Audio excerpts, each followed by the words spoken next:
आज हम नया चैप्टर स्टार्ट करेंगे, चैप्टर 4 समीकरण यानी इक्वेशंस। तो आइए देखते हैं क्या है समीकरण। और समीकरण जानने से पहले आपको व्यंजक जानना चाहिए, क्योंकि व्यंजक से ही बनता है समीकरण। तो देखिए व्यंजक क्या है, और व्यंजक भी बनता है चर अचर संख्याओं से। तो तीनों चीज़ों का पहले समझ लेते हैं, चर क्या है, अचर क्या है, व्यंजक क्या है, फिर समीकरण समझेंगे। तो व्यंजक क्या है उसका एक कुछ एग्जाम्पल यहाँ पर लिखा हुआ है, जैसे 4x 2y घात 2, 3x धन 2y या 1 धन 5x। इस तरह से जब चर और अचर संयुक्त रूप से एक साथ लिखे हुए हों तो उनको हम व्यंजक कहते हैं। जैसे अब चर क्या है, तो जिस तरह से हम x y z a b c जैसे जो भी चीज़ें हम इस्तेमाल करते हैं हम गणित में संख्या के रूप में, जिनको जोड़ते घटाते गुणा भाग करते हैं, तो वो चर है। अचर क्या है, तो अचर जिसका वैल्यू नहीं बदलता है। चर अभी x का मान कुछ और हो जाता है, y का मान कुछ और हो जाता है, इसलिए वो चर है क्योंकि उसका मान बदलता है। लेकिन अचर इसका मान नियत होता है, जो संख्याएं हैं 1 2 3 4 5 जो भी चीज़ें हैं उनका वैल्यू उतना ही रहता है, नहीं बदलता, तो वो अचर। तो चर और अचर को संयुक्त रूप से हम इस तरह से लिखते हैं। कब लिखते हैं, जैसे कई बार ऐसा होता है, जैसे मान लीजिए एक क्वेश्चन है, मेरे पास 5 आम और 2 सेब है, तो आम को मैं x से डिनोट करूं, सेब को y से, तो 5x धन 2y, उसको हम इस तरह से व्यंजक के रूप में लिख सकते हैं। 5 आम और 2 सेब है। या इस तरह से भी मैं कह सकता हूँ कि मेरे पास 5 आम थे, उसमें से 2 किसी को दे दिए, तो 5x ऋण 2x। इस कथन को मैं इस तरह से भी दर्शा सकता हूँ कि 5 आम थे, 2 दे दिए। तो ये जो है ये व्यंजक है, जहाँ पर संयुक्त रूप से चर और अचर को हम इस तरह से लिखते हैं। अब उसी को मैं इस तरह से लिख दूं जहाँ पर बराबर का चिन्ह भी शामिल हो जाए, यानी एक कंप्लीट स्टेटमेंट बन जाए। ये जो व्यंजक है इसको हम समीकरण बना देंगे। जैसे हम एक संख्या के रूप में लेकर चलते हैं, जैसे 100 में क्या घटाएं कि 75 आए, तो 100 ऋण x, क्या घटाए को हम x मान के चले। 100 ऋण x क्या नहीं पता है तो वो मान लिए x है, तो 100 में क्या घटाएं कि 75 आए। तो देखिए अब यहाँ पर एक कंप्लीट स्टेटमेंट है, क्या घटाएं से क्या आए, ठीक, यानी उसका वैल्यू को भी हम यहाँ पर लेकर चल रहे हैं बीच में बराबर चिन्ह के साथ। तो ये है समीकरण। या इसी को हम उल्टा इस तरह से भी कह सकते हैं, 75 में क्या जोड़ें कि 100 आए, तो यहाँ पर 75 में क्या जोड़ें, तो क्या मान लिए x, तो 75 धन x बराबर 100। तो ये भी एक समीकरण बन गया, ठीक है। तो समीकरण क्या है, अब ये आप समझ गए। सबसे पहले चर अचर दो चीजें होती हैं, दोनों को मिलाकर व्यंजक बनता है। व्यंजक में कोई बराबर का चिन्ह नहीं होता है, वो सिर्फ संयुक्त रूप से लिखे हुए होते हैं, ठीक है। अब उसके बाद व्यंजक से मिलकर बनता है, जहां पर व्यंजक तो हो लेकिन व्यंजक में बीच में बराबर का चिन्ह हो कहीं पर, ठीक है। जैसे एक कंप्लीट स्टेटमेंट बनता हो, एक कथन बनता हो कि ऐसा करने से ऐसा होता है या इसका उत्तर इतना आता है, इस तरह से कोई एक कथन बनता हो, तो वो है समीकरण। जैसे 100 ऋण x बराबर 75। तो यहाँ से हम चर समीकरण का परिभाषित भी कर सकते हैं, उसको प्रकार में डिवाइड कर सकते हैं। ये एक चर है, ये 2 चर है इसमें। तो इस तरह से एक चर वाले जो समीकरण है उनको हल करना हम देखते हैं प्रश्नावली 4.1 में। जितने एक चर वाले समीकरण हैं उनको हम किस तरह से हल करेंगे, कैसे हल करेंगे, उस चर का मान हमको निकालना है, वो कैसे करेंगे वो देखते हैं प्रश्नावली 4.1। देखें प्रश्नावली 4.1। प्रश्न 1 है, रिक्त स्थानों की पूर्ति कीजिए। पहला दिया है समीकरण 2x बराबर 4 का हल x बराबर खाली स्थान। तो आपको हल निकालना है, यानी चर का मान निकालना है। हमेशा याद रखिएगा चर को हम सिंगल छोड़ते हैं, यानी चर अकेला रहेगा लेफ्ट साइड, और जितने भी अचर चीज़ें हैं सबको राइट साइड ले जाके उनका हल करना है, ठीक है। जितने चर हैं उनको लेफ्ट साइड, जितने अचर हैं उसको राइट साइड पक्षांतर करना है। तो यहाँ पर दिया है 2x बराबर 4, तो जाहिर सी बात x यहीं रहेगा। अब 2 जो है इसके साथ गुणा में है, तो ये इधर जाके क्या हो जाएगा, भाग में, 4/2। याद रखेंगे पक्षांतर जब भी करते हैं तो धन जो होता है उधर जाके ऋण हो जाएगा, ऋण है तो उधर जाके धन हो जाएगा, गुणा है तो उधर जाके भाग हो जाएगा, और अगर भाग है तो उधर जाके गुणा हो जाएगा। पक्षांतर जब करते हैं तो ये परिवर्तन होता है, इसको ध्यान में रखें। तो अभी हमारे पास गुणा में था, इधर जाके भाग हो गया, 4/2 यानी 2 एकम 2, 2 दूनी 4, x का मान आया 2।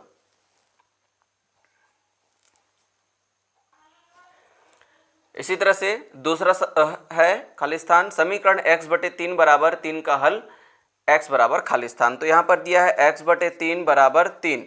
तो यहाँ पर देखें ये क्या है, भाग में है, इधर जाएगा तो ये क्या हो जाएगा, गुणा हो जाएगा। तो x बराबर 3 गुणित 3 यानी 3 तिया 9, x का मान आया 9। तीसरा समीकरण 3x धन 2 बराबर 8 का हल, x बराबर खाली स्थान। तो 3x धन 2 बराबर 8 में मैंने कहा है कि सबसे पहले तो काम करें, जितने अचर हैं उसको राइट साइड लेके जाएं। तो 3x बराबर 8 ऋण 2, धन 2 था, इधर जाके ऋण 2, तो 8 में 2 घटाएंगे, कितना बचेगा 6, 3x बराबर 6। अब फिर से पक्षांतर करेंगे, यहाँ पर जो है ये गुणा में है, इधर जाके भाग बन जाएगा। तो x बराबर 6/3, भाग हो गया, 3 एकम 3, 3 दूनी 6, तो x का मान आया 2, लिख दें। चौथा खाली स्थान है समीकरण 5y बराबर 2y धन 15 का हल, y बराबर खाली स्थान। तो यहाँ पर भी 5y बराबर 2y धन 15, मैंने कहा है बराबर के बाद जितने अचर हैं और बराबर के पहले जितने चर हैं। तो यहाँ पर बराबर के बाद है चर, तो उसको लेफ्ट साइड ले आइए।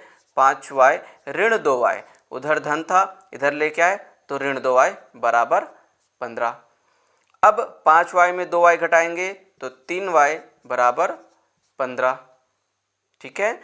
अब यहाँ पर फिर से ये गुणा में है, इधर जाके भाग हो जाएगा, तो y बराबर 15/3, ये गुणा में था, भाग आ गया, 3 एकम 3, 3 पंचे 15, तो y का मान आया 5, ठीक है, लिख दीजिए। तो इस तरह से ये पूरे खाली स्थान कंप्लीट हो गए, और खाली स्थान के माध्यम से आपने समीकरण हल करना भी सीख लिया, क्योंकि सिर्फ खाली स्थान नहीं है, आपको समीकरण हल करके भरना था, तो समीकरण हल करने की प्रैक्टिस भी हो गई।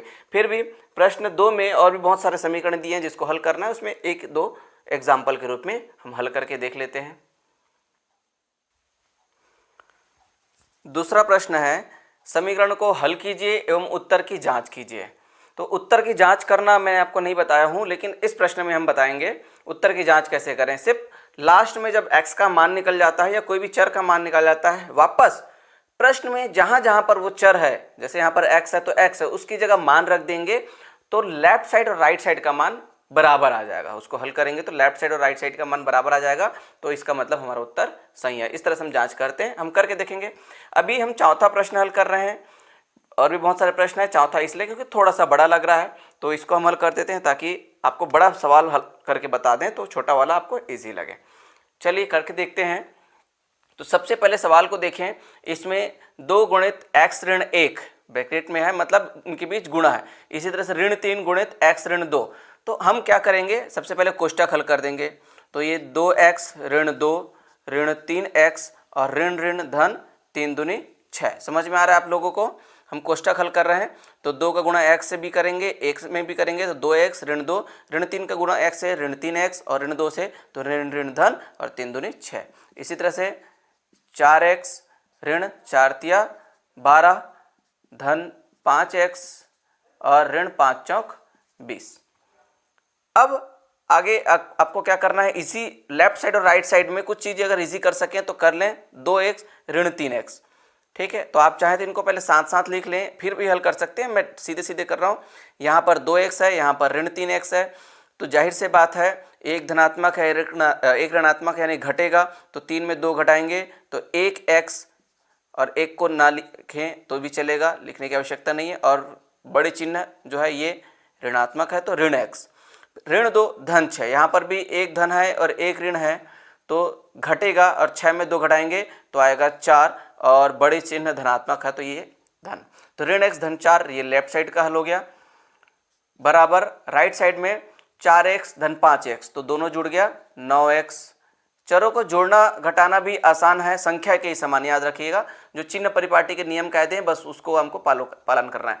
दूसरी बात, ये चर आपस में कभी जुड़ेंगे जब वो एक समान हो और उनका घात भी एक समान हो। जैसे x घात 2 को नहीं जोड़ सकते, x और y को नहीं जोड़ सकते, x और किसी संख्या को नहीं जोड़ सकते, लेकिन x के रूप में अगर संख्या है 2x धन 3x तो उनको जोड़ा जा सकता है, या 2x घात 2 धन 3x घात 2 है तो उनको जोड़ा जा सकता है, या 2y धन 3y है तो उनको जोड़ा जा सकता है। याद रखिए समान चर हो और समान घात हो।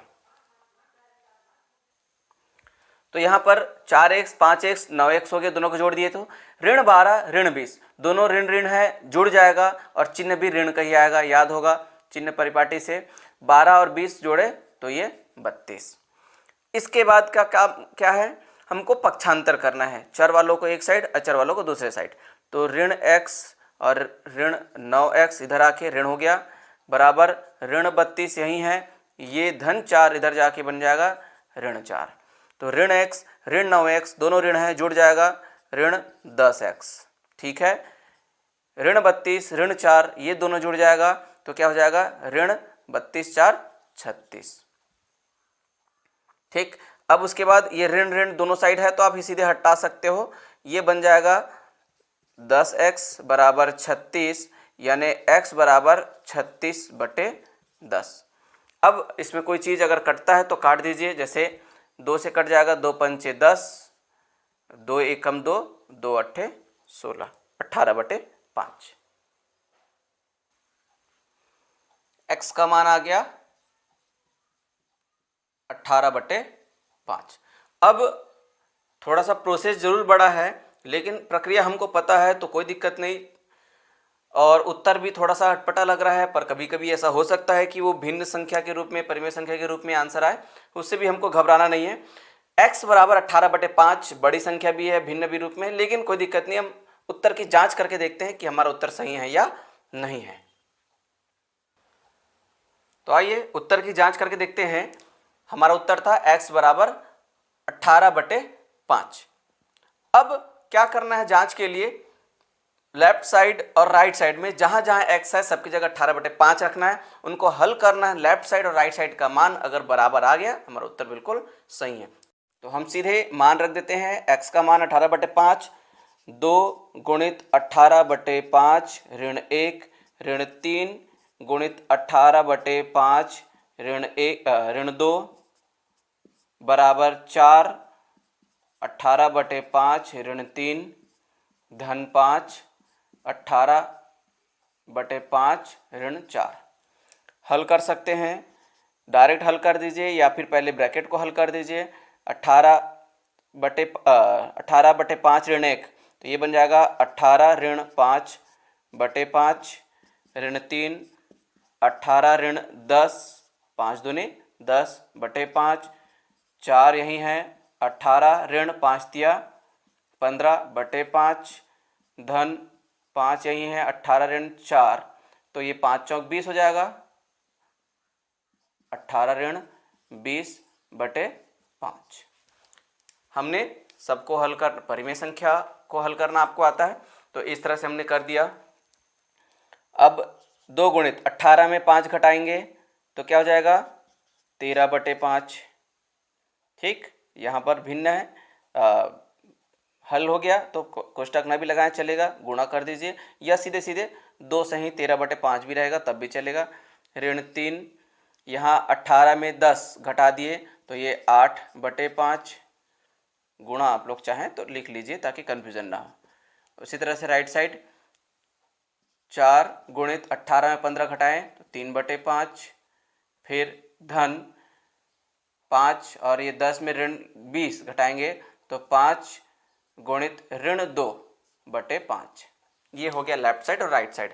आगे और हल कर सकते हैं तो करें। देखिए 2 गुणित 13 यानी ये हो गया 26/5 ऋण 3 गुणित 8/5 तो ये हो जाएगा 8 तिया 24/5 बराबर 4 तिया 12 बटे 5 और ये धन और ऋण ऋण हो जाएगा, 5 दूनी 10 बटे 5। ठीक है, आगे और हल करना है। मैं ऊपर को मिटा रहा हूँ ताकि प्रक्रिया हम ऊपर कर सकें, बीच को मिटा दूंगा तो फिर स्पष्ट समझ में नहीं आएगा। अब आगे हल करते हैं। ऊपर लिखते हैं 26 बटे 5 24 बटे 5। तो जाहिर सी बात क्या हो जाएगा, 26 में 24 घटेगा, 26 ऋण 24 बटे 5 बराबर 12 ऋण 10 बटे 5। 26 में 24 घटाओगे तो 2 बटे 5 और 12 में 10 घटाओगे तो 2 बटे 5। तो इस तरह से आप देखें, लेफ्ट साइड और राइट साइड की वैल्यू एकदम सेम है, 2 बटे 5 और 2 बटे 5। ठीक है, आपका लेफ्ट हैंड साइड और राइट हैंड साइड जो है ये इक्वल है। ठीक, इसलिए आपका उत्तर बिल्कुल सही है। तो थोड़ा सा ये लंबा सवाल था जिसको प्रोसेस करने में टाइम लगा, पर अच्छा भी है। बड़ा सवाल हल कर लेने से छोटे सवालों को आप कॉन्फिडेंटली हल कर लेंगे। ठीक है बच्चों, तो इस तरह से ये सवाल आपका कंप्लीट हुआ, उत्तर की जांच भी आपकी हो गई। 7वां प्रश्न 3y धन 5 8 बराबर 11 बटे 8, ये हम हल करके देखते हैं। ये भिन्न वाली संख्या है, इसलिए आप ताकि घबराए ना, एक एग्जाम्पल के रूप में मैं ये लेके चल रहा हूँ। अब हल करना है तो 3y बराबर 11 बटे 8, और जो हम करते हैं अचर संख्या को दूसरे साइड, तो हम लेके चले गए 3y बराबर 11 बटे 8 ऋण 5 बटे 8, तो 11 ऋण 5 बटे 8। 3y बराबर 11 में 5 घटा दिए तो कितना आ जाएगा आपके पास, 6 बटे 8। अब उसके बाद 3y बराबर 6 बटे 8, तो फिर से हम क्या करना है, पक्षांतर करना है।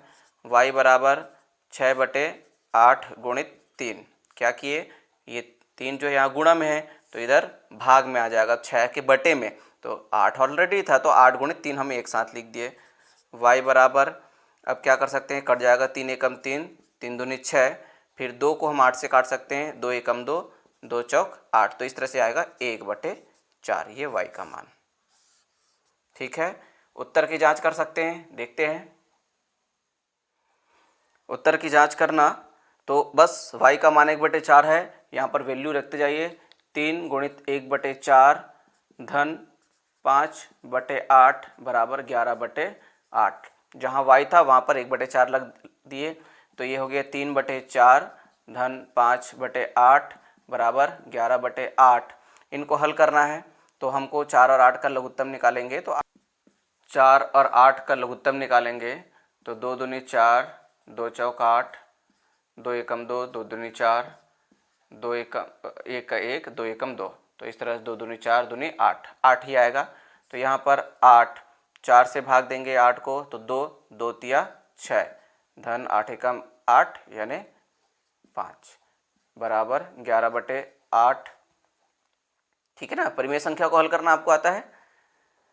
6 धन 5 बटे 8, 6 और 5 होता है 11 बटे 8, इधर भी 11 बटे 8। तो इस तरह से लेफ्ट साइड और राइट साइड आपका बिल्कुल सेम है, लेफ्ट हैंड साइड बराबर राइट हैंड साइड, तो आपका उत्तर सही है। ठीक है बच्चों, तो इस तरह से और भी जो बचे हुए प्रश्न हैं उनको आपको हल करना है, प्रैक्टिस करना है। अब मिलते हैं नेक्स्ट वीडियो में, प्रश्नावली 4.2 हल करेंगे। ठीक है, बाय बच्चों।